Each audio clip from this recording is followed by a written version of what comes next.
Today, we are going to look at the law relating to foreign contribution regulations. What do you think is foreign contribution? What is foreign contribution?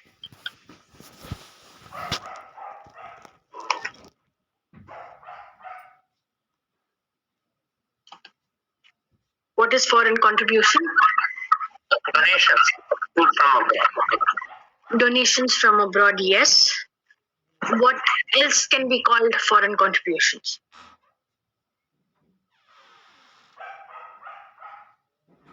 Anybody else?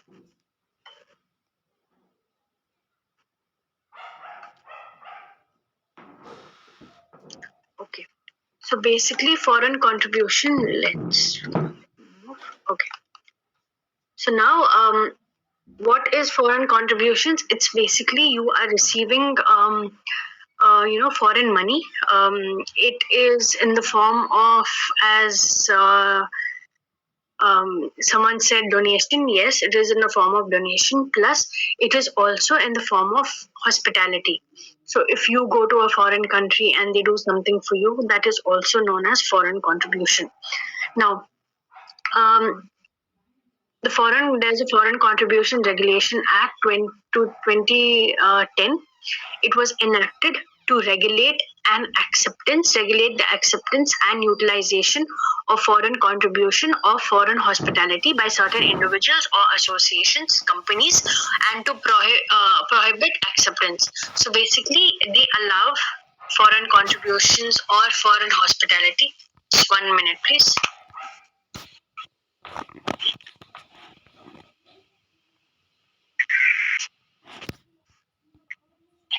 Yeah. Okay. So they regulate the acceptance and utilization of foreign contribution or foreign hospitality. Old syllabus book number. Anybody who can mention the page number for old syllabus?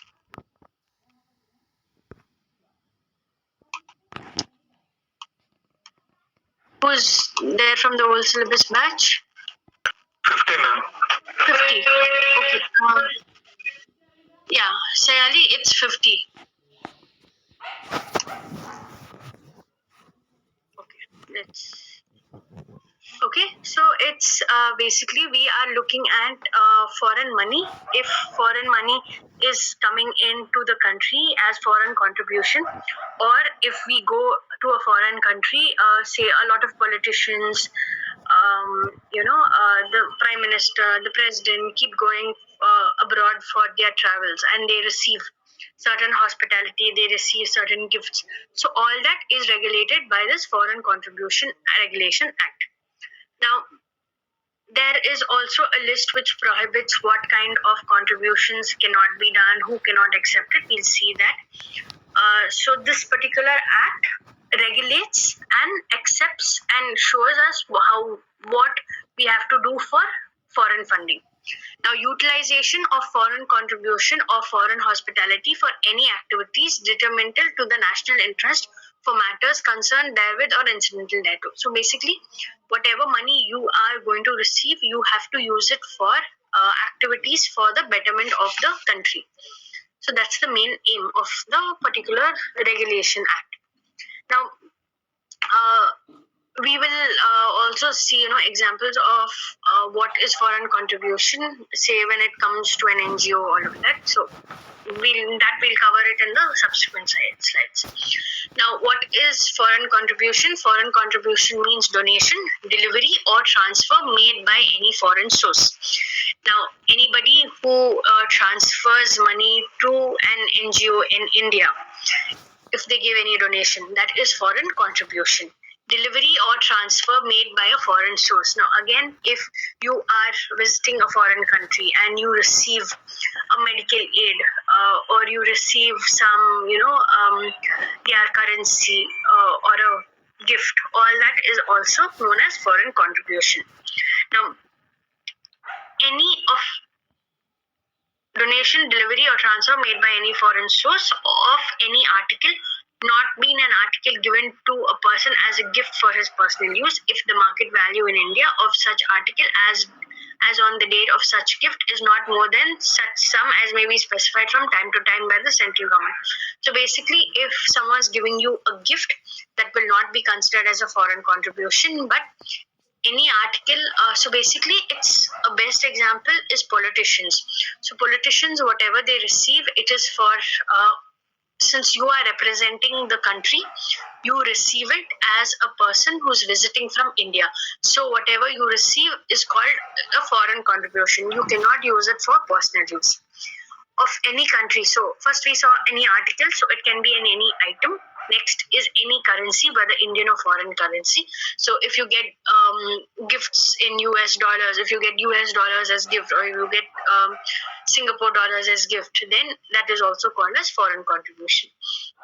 Of any security as defined under clause Section 2, Clause H of the Securities Regulations Act, and includes any foreign security as defined under FEMA.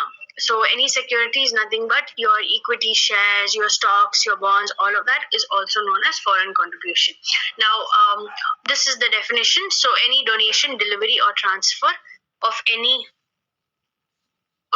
article, of any currency, or of any security. In short, it's article, currency, and security. Now that is defines what is foreign contribution.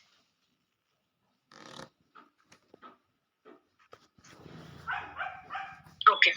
So next is what is a foreign source? Foreign source is nothing but from where the money is coming into the country. Foreign source includes, so it is an inclusive definition, the government of any foreign country or territory or agency of such government. So basically, if you're receiving foreign money contribution from the government of any foreign country, it is foreign source of income. Any international agency, not being the United Nations or any specified agencies, the World Bank, International Monetary Fund, or such agencies as the central government may by notification specify in its behalf. So any international agency is sending you money, it is also considered as a foreign source. A foreign company. Now, if there are donations that are happening, a foreign company, if it's a foreign company, if you're getting money from a foreign company, it's foreign contribution. Or corporation, not being a foreign company, incorporated in a foreign country. So like how we have an LLP, we have sole proprietor, they also have a terminology of corporation, body corporate. A multinational corporation is, they are present in many of the global they have branches in all around the world. A company within the meaning of the Companies Act 1956, and more than one half of the nominal value of its share capital is held either singly or in aggregate by the foreign one of more foreign. So if it's a government of a foreign country, citizens of a foreign country, corporations included in the foreign country, trust societies and associations. So basically, any company that gives you a donation, it is a foreign source. If it is the government, if if the share capital is held by a government, or if the share capital is held by a foreign citizen, for NRI, or any corporation, or even trust society and other associations. So basically, all of it is considered as a foreign contribution. A trade union in any foreign country, a foreign trust or foreign foundation, a society, club, or other association of individuals formed or registered outside India, a citizen of a foreign country. Now, these are the 10 points. Yeah, these are the 10 points that is considered from whom you can receive foreign contribution. Now, over and above this, this is like covered many of the points. 1 second.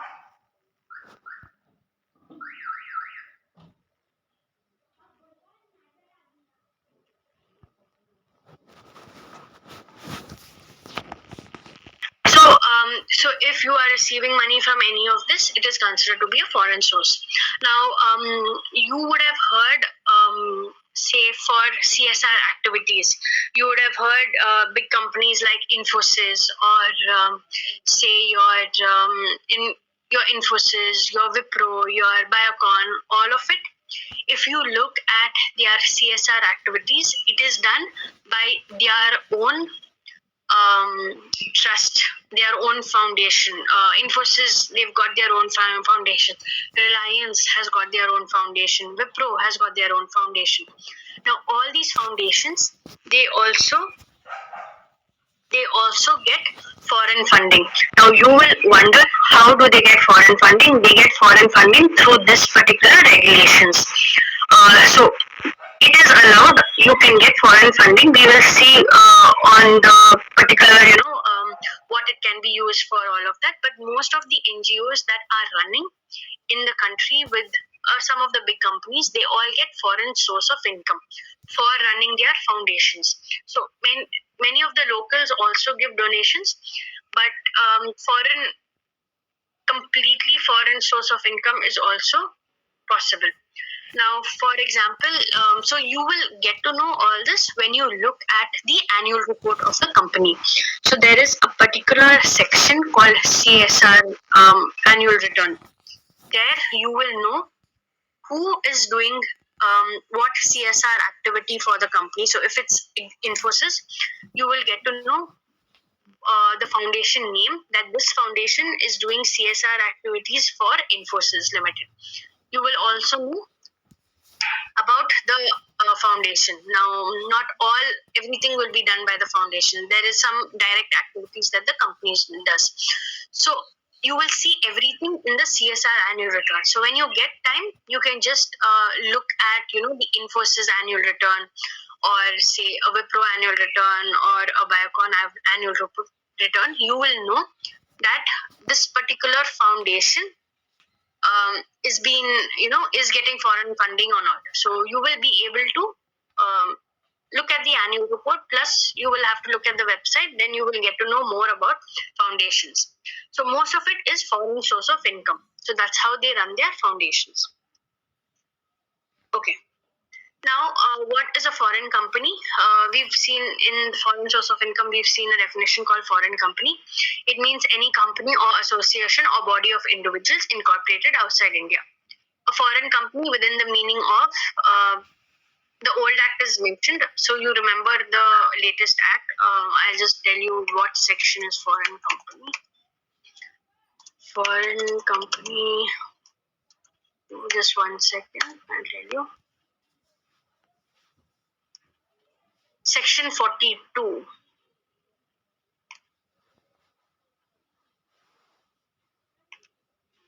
Yeah, it's no. The definition is section 242, but the entire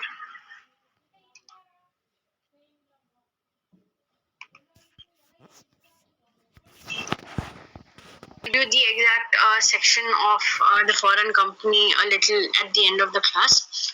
So, foreign company within the meaning of, you will have to write the latest 2013 Act. A company which is a subsidiary of a foreign company, a registered office or principal office of place of business of a foreign company referred to in clause 1, or company referred to in subclause 2, a multinational company. So again, there's an example which is mentioned in the textbook. A company XYZ is a multinational corporation having its offices in United States. Transferred rupees 20,000 to company ABC in India. The company XYZ shall be considered a foreign company in this case. So basically, if you have a head office and they are giving you money, it is known as foreign. The company who's transferring it is known as a foreign company. Any doubts so far?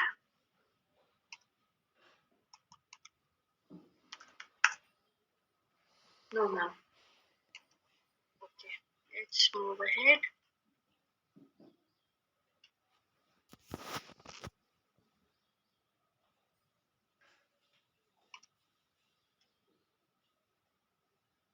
One second. A couple of questions that I have for you all. Now, what if you have received interest on any foreign contribution? Would that be deemed to be a foreign contribution? Yes or no? Sorry, ma'am, could you please repeat your question? Okay, so you have received, so I am an NGO. I have received from a foreign company A. I I am company B. I have received foreign contribution from company A. Now company A gave me 20,000 rupees. So I have kept 20,000 rupees in my bank account as foreign contribution. I receive interest on the 20,000. Is that the interest? Is that component also called foreign contribution?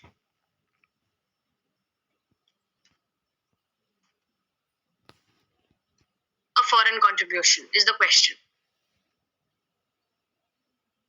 I guess it will be considered foreign contribution. Yes, it will be considered, it will be deemed to be foreign contribution. So even the interest which is accrued on the foreign contribution that's lying in the bank account, that is also considered as a foreign contribution. Mm,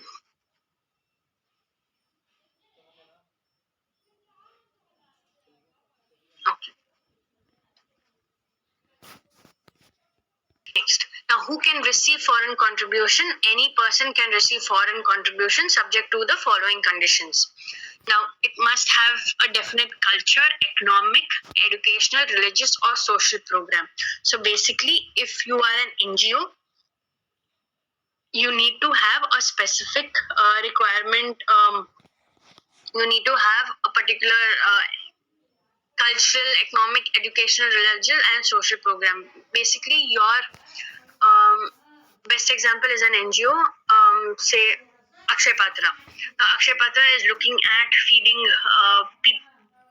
in giving midday meals to schools, to government schools. So basically, they are one, it is a social program. Two, again, it is doing good for the economic of the society. I mean, they are kind of helping poor people to get their midday meals. So basically, they have a definite what do you call, um, set of principles that they follow, and they have been exclusively uh, being incorporated to do this particular activity. So you need to have a definite reason of opening your NGO. It must obtain an FCRA registration. Basically, it is a registration. There is a concept called prior permission. We'll see that as well. But you need a registration certificate if you want to receive foreign funding.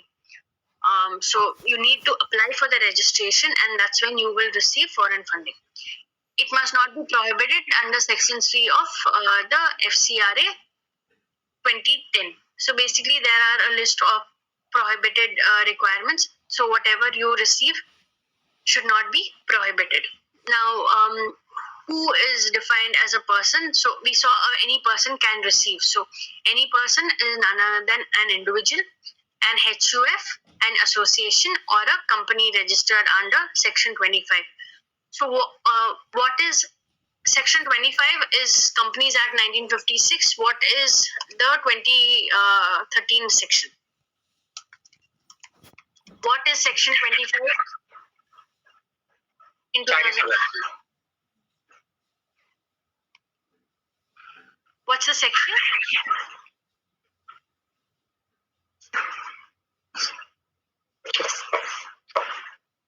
You're not audible. Yeah, charitable organization, Section 8. Section 8, yes. So, so just make a note in your company. Section 25 is nothing but Section 8 of the 2013 Act.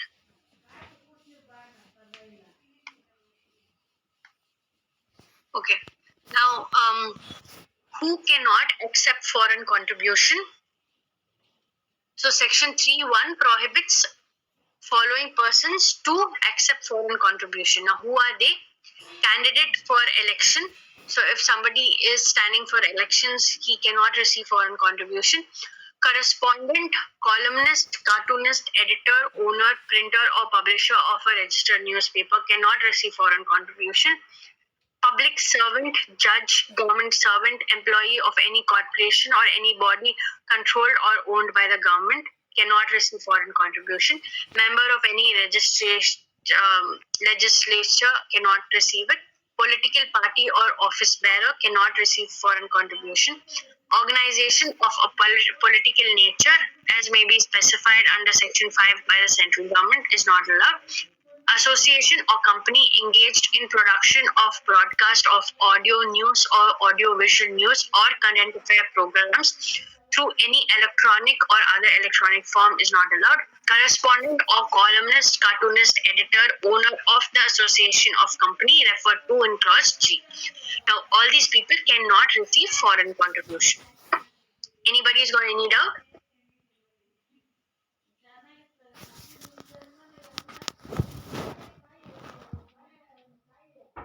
Any questions? No. Refer to in clause G of The above, the section 3. Yes, yes. Okay, okay. So basically, it's the previous point. Okay, ma'am. So member of any legislature includes parliament also. Yes, yes, yes.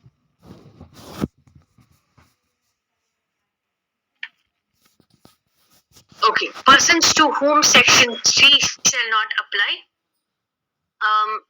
So section 3 is what we saw the previous one. That's these people. Now, for whom that is not applicable, if the foreign contribution is by the way of salary, wages, remuneration due to him, or by a group of persons working under him from any foreign source by the way of payment in the ordinary course of business transacted in India, then it's okay. By way of payment in the course of international trade or commerce or in ordinary course of business transacted by him outside India, as an agent of a foreign source in relation to any transaction made by such foreign source with a central government or state government. So basically, if you are getting it from any foreign agent, it is allowed.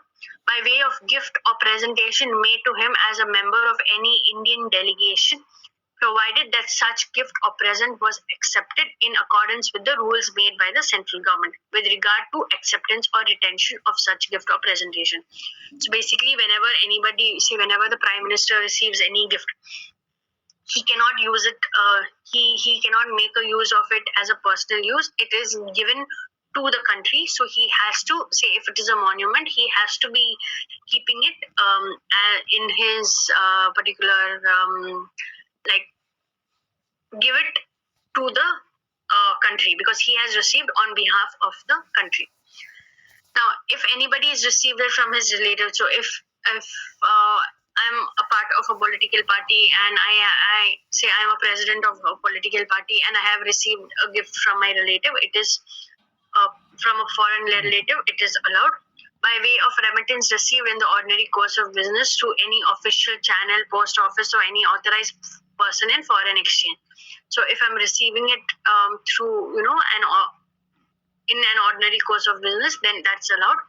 By way of scholarship, stipend, or any payment of like nature. So if I have received scholarship or stipend, it is not all of that will not be considered. Section 3 will not be considered. Anybody's got any doubt?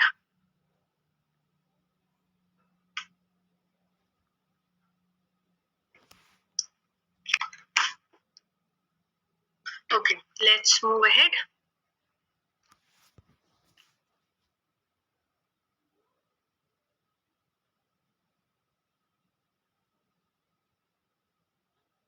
Just 1 second. We are going to look at what is called foreign hospitality. What do you think is foreign hospitality? What is foreign hospitality?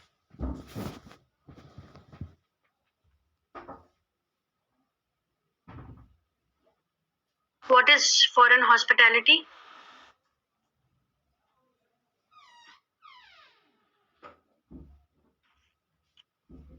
Anybody? Hospitality extended to a person when abroad, a government official, perhaps. Okay. If you are, say, from in India, if you are visiting a country, yes, that's hospitality. Any specific thing in hospitality?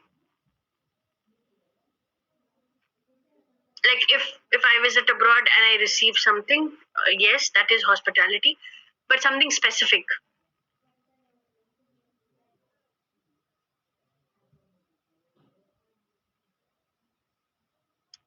basically lodging, transportation, any medical treatment that you have received as an emergency, all that will be considered as hospitality. So basically, a country is giving you, is treating you by giving you, lodging, food. If there's an emergency, by helping you get proper medical treatment, all that is considered as hospitality. Now, what is foreign hospitality? Foreign hospitality means any offer, not being purely a casual one, made in cash or kind by a foreign source for providing a person with the cost of travel to any foreign country or territory, or with free board, lodging, transportation, or medical treatment. So basically, you kind of welcome the person, you kind of, um, look after their travel, look after their lodging, their meal, all of that is considered as foreign hospitality. Now, the following categories of persons require prior approval from Ministry of Home Affairs before accepting foreign hospitality. So, if you are a member of any legislature, if you are an office bearer of political parties, if you are a judge, government services, public services, employees of any corporation or any other body owned by government, if you know you are going to receive foreign hospitality in the country that you're visiting, you need to take prior approval from the Ministry of Corporate Affairs before you visit the country. Okay. So now, okay. So that's what, before visiting the foreign country, you need to take permission, and then you need to visit. Next, there are certain restrictions on acceptance. Okay, you need to take permission. That's what, prohibition of transfer of foreign contribution to one person to another. Now, you cannot transfer, say, a particular certificate is received by Mr. A. Now, Mr. A should use it to receive foreign contribution. Now, Mr. A cannot transfer foreign contribution to Mr. B. Whoever has received the permission, whoever has received the certificate to receive foreign contribution, only has to receive it. I cannot give it to anybody saying, I have a certificate, you can use it. It is prohibited. You cannot transfer foreign contribution to any person.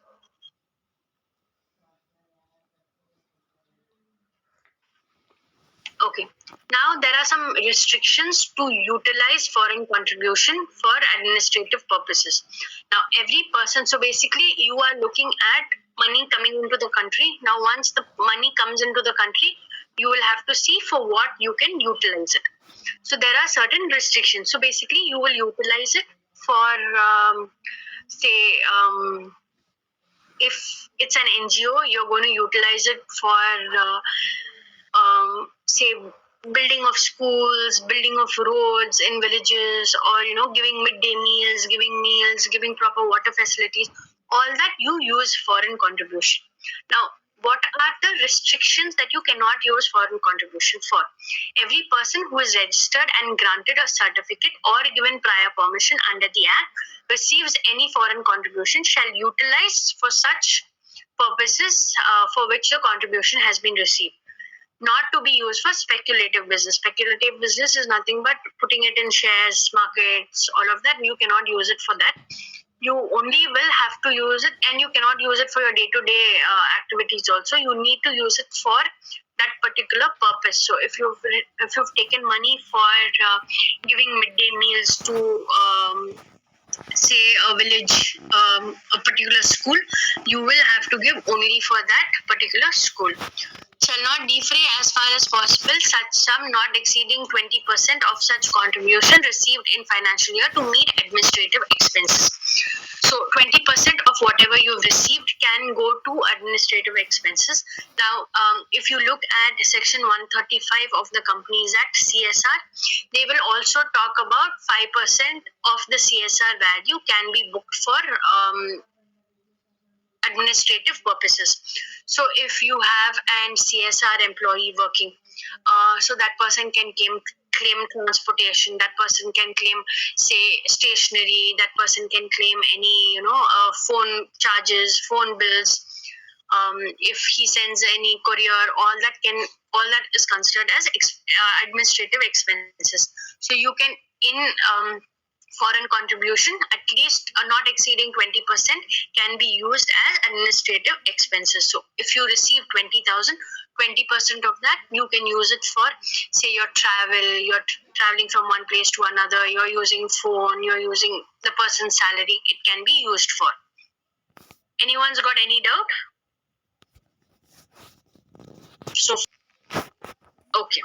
Now, there are two types of registrations, two types of permissions that you need to, basically, it's permission that you need to receive when you want to get foreign contribution. One is registration, that is a certificate, a foreign contribution certificate. You will submit the documents and you will get a certificate. So that's called a registration, and then you have a prior permission. So one is prior permission and one is registration. So we will see both.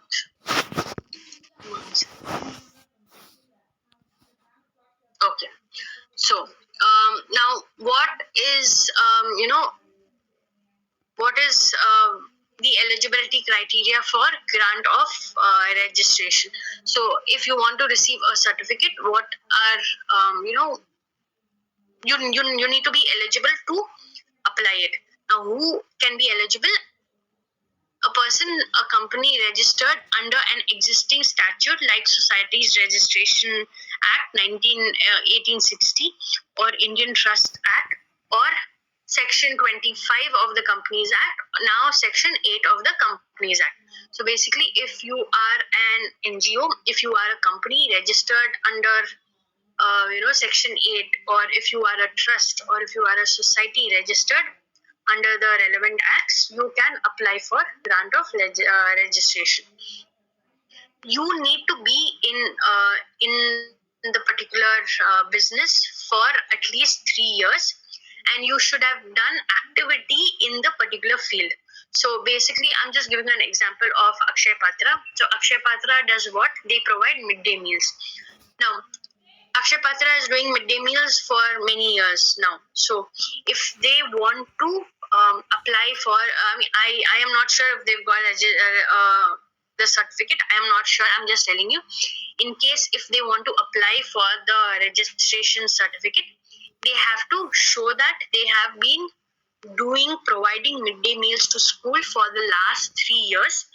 They will have to submit documentations of proof, and after which they will be they will be eligible for the particular grant of registration.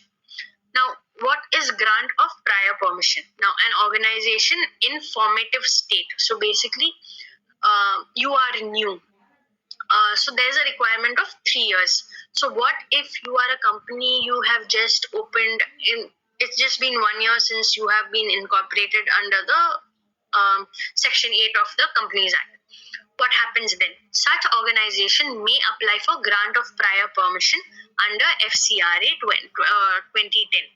Prior permission is granted for receipt of a specific amount from a specific donor for carrying out specific activities. Okay, so basically what happens is, so you are a new, say, you are a new Section 8, you are a new NGO, and you need to receive foreign funding on priority for a particular activity. So you apply saying, I need grant of permission. Now, grant of permission is given for a specific amount. So for 20,000, if I want to receive 20,000 foreign funding, it is given for 20,000 from whom? Say from Mr. A, who is living in Dubai. So 20,000 from Mr. A for providing midday meals. So you can only use 20,000 that you have received from Mr. A for providing midday meals. So you are basically taking prior permission for that particular activity. Now what happens is, say again you have another activity of providing building roads for village in the village schools. Say near in the village compound, village schools, you need roads. Then you will again have to apply for prior permission. You will have to tell that this particular amount is for building roads in the village so and so, I'm receiving for this, you need to take prior permission before you receive foreign funding. Now, again, you need to be a company registered. You need to specify a commitment letter from the donor saying that the foreign contribution is for what purpose. You need to receive it from the donor. And for an Indian recipient organization and foreign donor organizations having common members. So you will also have to have a common numbers from whoever you are receiving foreign funding. So if you are a sister concern that is giving you money, you need to show that you have common members. Now, FCRA prior permission shall be granted to the Indian recipient organization subject to the satisfying of the following. The chief functionary of the recipient Indian organization should not be a part of the donor organization. So basically, it should not be a sister concern or a subsidiary. It should not be that kind of an organization. At least 75% of the office bearers members of the governing body of the Indian recipient organization should not be members, employees of the foreign donor organization. So basically, whoever is working in India should not be employees of the foreign donor organization. Now, you will wonder, how is it even possible? How can you work in India? You're working in an NGO. How can you be working, as per the foreign donor organization? So what happens is, say sometimes you have. I'm just giving you an example of, say, company A will own a foundation called, say, Trust Foundation. So Trust Foundation has been incorporated in the US. Now in India, Trust Foundation, what they decided is, okay, let's do something India specific. They will open another company and another NGO called Trust Life Foundation. So again, that is Trust Foundation. This is Trust Life Foundation. They have incorporated in India. Now, what happens is they would require someone to keep an overview on the Indian activities. So they will, instead of having instead of having different employees, they will appoint their own because it is the same NGO. That should not happen. So basically, they are trying to say that if you are having 75%,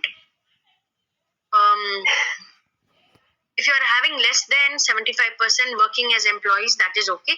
But if all your workers, office bearers, or people who are working should, employees should not be a part of the foreign. So basically, up to 25% you can have people working that, not 75%.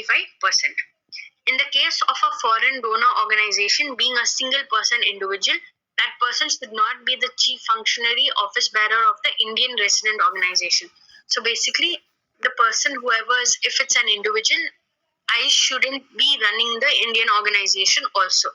It needs to be two different. So basically, they are trying to say the foreign organization and the Indian organization should be two different from each other. In case of a single foreign donor, at least 75% office bearer members of the governing body of the recipient organization should not be family members and close relatives of the donor. So basically, if Mr. A wants to donate to an NGO in India, and it is run by Mr. A's sons, daughters, sons, grandsons, all of that, that is not possible. So there's a 75% limit on that. Anybody's got any doubt?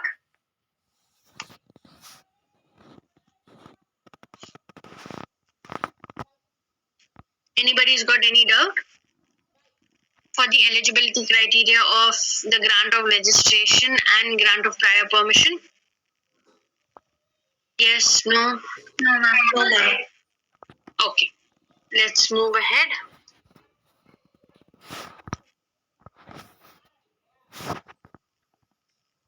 Now, there are certain conditions for grant of registration and prior permission.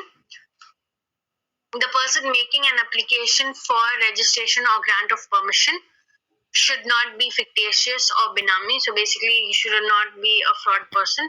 He should not be an imaginary person. So if you cannot take a grant of permission in the name of God, say in the name of Lord Shiva, or in the name of Lord Tirupati, you cannot take certificates prior permission. That Tirupati cannot take prior permission. Has not been prosecuted or convicted for indulging in activities aimed at conversion through inducement of force, either directly or indirectly, from religious faith to another. So basically, if you are convicted or prosecuted for having any religious rights, it is you cannot apply for it. Has not been prosecuted or convicted for creating communal tension. Again, communal tension. Has not been found guilty for diversion of misutilization of funds.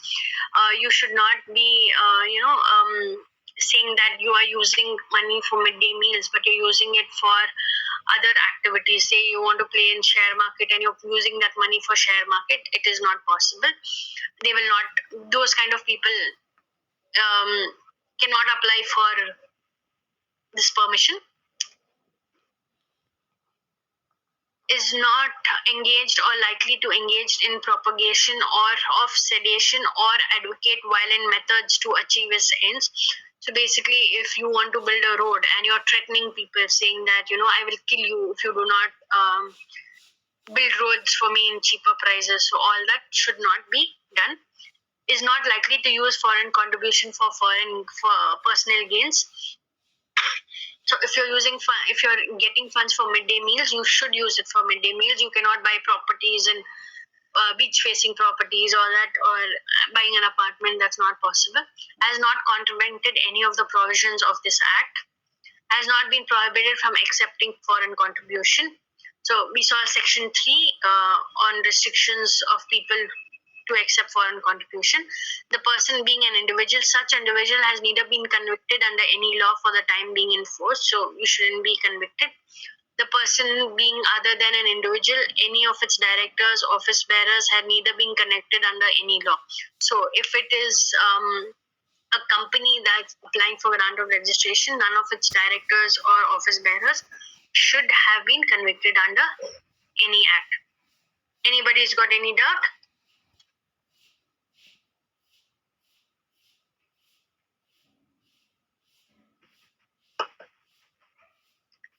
Can we move forward? Yeah. Okay. Now, the acceptance of foreign contribution by an association is not likely to. So, we saw what kind of persons should not apply for it. If you are receiving foreign currency into the country, a foreign contribution into the country, and it kind of affects the sovereignty and integrity of India, it is not allowed. Security, statistics, scientific, economic interest of the state, not allowed. Public interest, not allowed.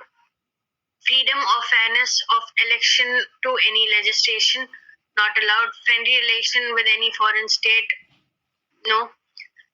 Harmony between religious, social, regional groups, not allowed. The acceptance of foreign contribution shall not lead to incitement of any offense, shall not endanger the life and physical safety of any person. So all of this happens, then you cannot apply for a grant of registration or prior permission.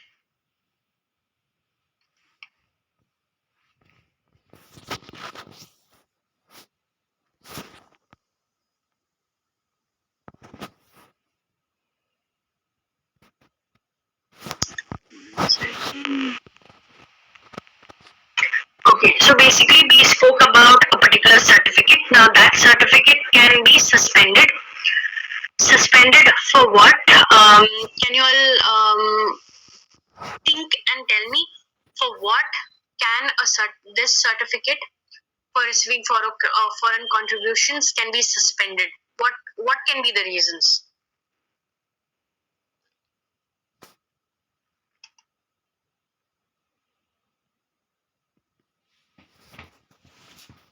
What are the reasons that a grant of registration can be suspended by the government of by central government? So we say central government may, by order in writing, suspend the certificate for the period of 180 days. So basically, you can suspend the certificate. Now, why will the central government choose to suspend? What are the reasons? Violation of rules.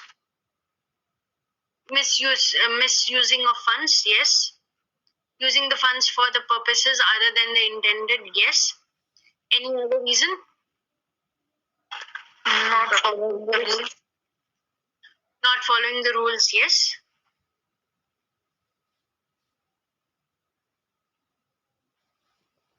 Any other reason? Lack of documentation. Lack of no documentation would have already been submitted. No, they have already got their foreign certificate.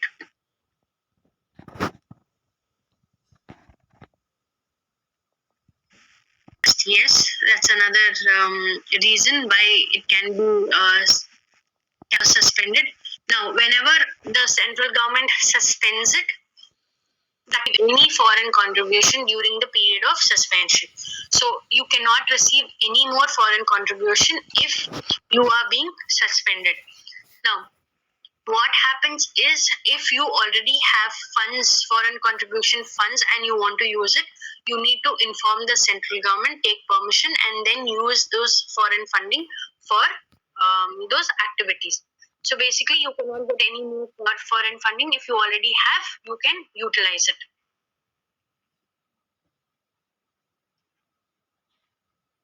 Now, next is the cancellation of certificate. So basically, cancellation of certificate is if any NGO, any organization has violated any terms and conditions of the certificate, then your certificate can get cancelled. Now, if the central government feels in the public interest the certificate has to be cancelled, they will cancel it. And if you have violated any of the provisions of the act, then they will cancel your certificate. Again, if you have mentioned that you will serve midday meals to village school, to all the schools, and you have not done that for the last 2 years, they will cancel your registration certificate. Now, what happens when they decide to cancel your registration certificate? They give you an opportunity of being heard. Then they will kind of listen to you why you have violated it or all of that, and then they will take a call of cancelling your certificate. Now, if your certificate is cancelled for a period of 3 years from date of such cancellation, you cannot apply for any fresh grant of registration or grant of prior permission. So basically, if you need any foreign contribution, if your certificate is cancelled, you cannot apply for the next 3 years. Okay, next is surrender of certificate. What is surrender of certificate meaning? When do you surrender your certificate? When will an NGO surrender the certificate?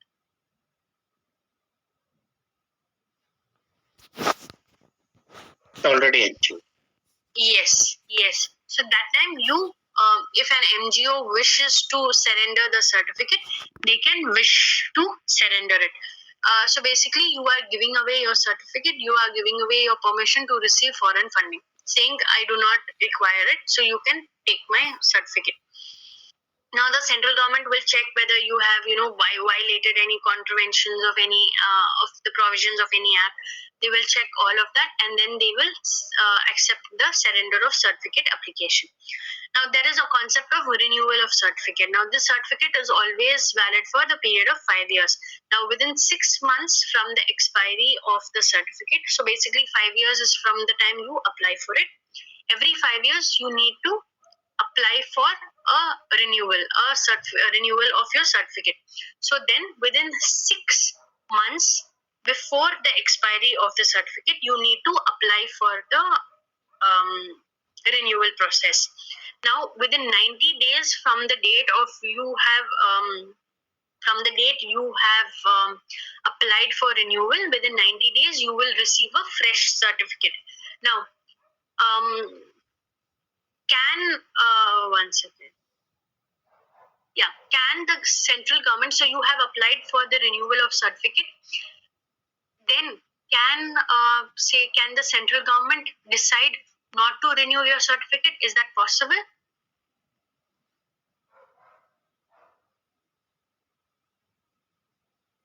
Yes. On what grounds? Violation of the terms and conditions. Violated of terms and conditions, yes. If they feel that you have violated any terms and conditions, they will not renew your certificate. So basically, you have an application fee that you have to pay and apply online, and you will receive a certificate of renewal for a period of 5 years. Now, if the central government sees that you have not followed, if you have missed out, so basically you need to file a lot of returns. You need to submit your balance sheet, P&L, all of that will be there. So if you have violated any of the requirements, if you've not filed the forms, returns, all of that, they will choose not to renew your certificate. Anyone's got any doubts before we move ahead to the next topic?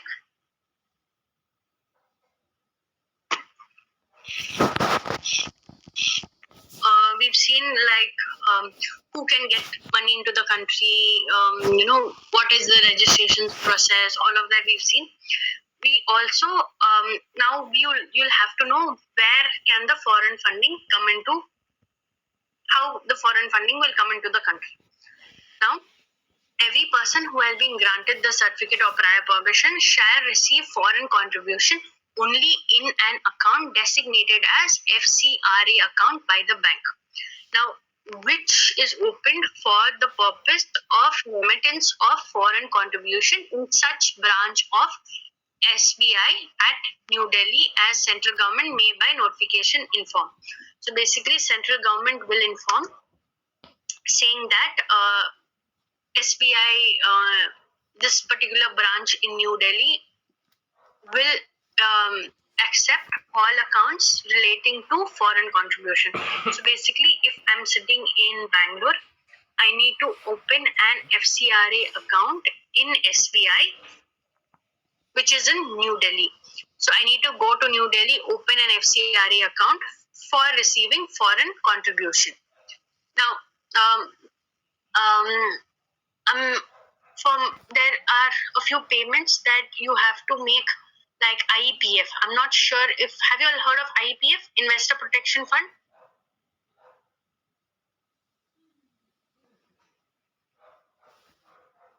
Have you all heard?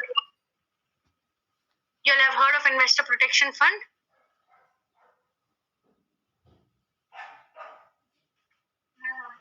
Okay, so I'm just giving. This is not in topic, but it's a Companies Act related topic. So basically, if you've not claimed your dividend money, I'm a shareholder of, say, State Bank of India. I have changed my bank account and I have not updated my bank account in SBI records or with my Demat account. I have not updated my bank account. I have not claimed. So every year SBI is giving me dividend, but I have not claimed the dividend at all because my bank account is changed. Now, for 7 years, I have not received any dividend account, any dividend money. So basically, SBI has not given me dividend for the last 7 years. What happens then?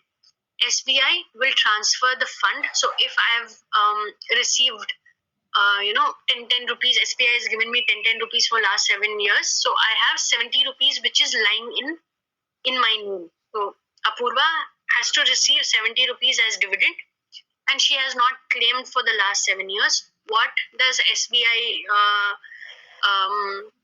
the CS department, what will the CS department do?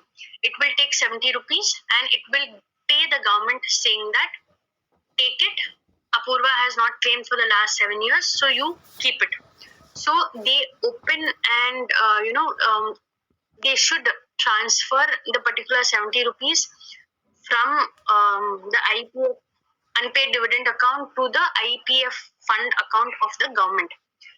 Now, usually MCA, any payments that has to be made to MCA should be made by in Punjab National Bank through a chalon. So offline mode is chalon. Recently, because of COVID, they have started doing online payments also. That is also through Punjab National Bank only. So there will be 3 chalons. You will have to submit 3 chalons to Punjab National Bank and say 70 rupees is not claimed for the last 7 years, so take it. I am paying it to the government. So basically, here also, so Punjab National Bank is one account for any MCA payments. Now, Punjab National Bank also, if you look, it is in New Delhi. So that account that you transfer will be a New Delhi account. Something similar, so that's as per Ministry of Corporate Affairs. So anything related to MCA, you have to transfer it to Punjab National Bank.